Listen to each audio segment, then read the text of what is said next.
Welcome to Kenton's videos. Enjoy the video. You start by securing the car, park level, set the brake, and put the transmission in park.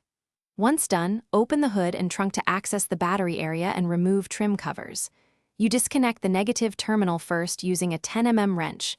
This prevents short circuits, then the positive, and tape both terminals.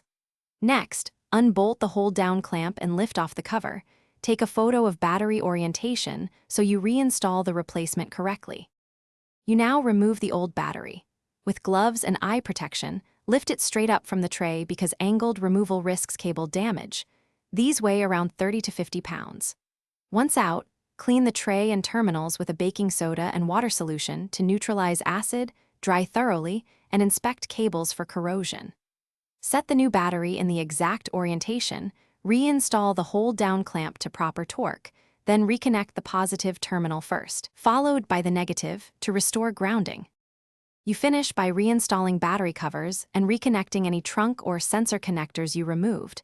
Make sure to reset radio presets and clock if they cleared. Start the engine and use a voltmeter to confirm charging voltage between about 13, 8 and 14. 6 volts. This proves the alternator and connections are functioning. If the car won't start, or you